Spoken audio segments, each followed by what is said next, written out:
Suben á catedral e abaixo unha pequena empalizada que era a que se queimaba tamén, como estamos vendo agora aí. mesmo estamos vendo, bueno, acabamos de ver as primeiras imaxes que existen en movimento da queima da fachada do ano 1930, agora están vendo do ano 1960. Os anos 60 quizáis foron moi importantes para estas festas, xa que o Xacobeo do ano 65 foi histórico, e agora unhas imaxes as do ano 85 moi importantes para esta casa, para a Televisión de Galicia, porque foron as primeiras que se gravaron, porque foi o ano inaugural Foi o desta primeiro casa. ano, efectivamente, e vemos que poñen al patrón de España, que era o lema co que se fixeron esas primeiras fachadas.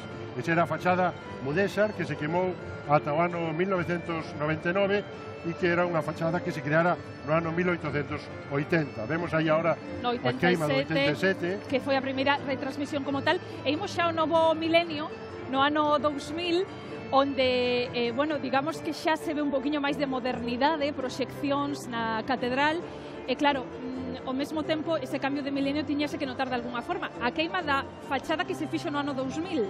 A fachada do ano 2000, que era unha fachada do ano 1897, que non se chegara a queimar, que era gótica, non se chegara a queimar precisamente por la escaseza económica, porque tamén no ano 98 era a guerra da independencia de Cuba e non había nin cartos nin pólvora abondo para poder celebralas. Tiveron que esperar 120 anos. Por lo tanto, efectivamente, facela. pasaron 120 anos ata que son por primeira vez esa fachada, en fin, con máis recursos e máis capacidade económica e técnica para facela.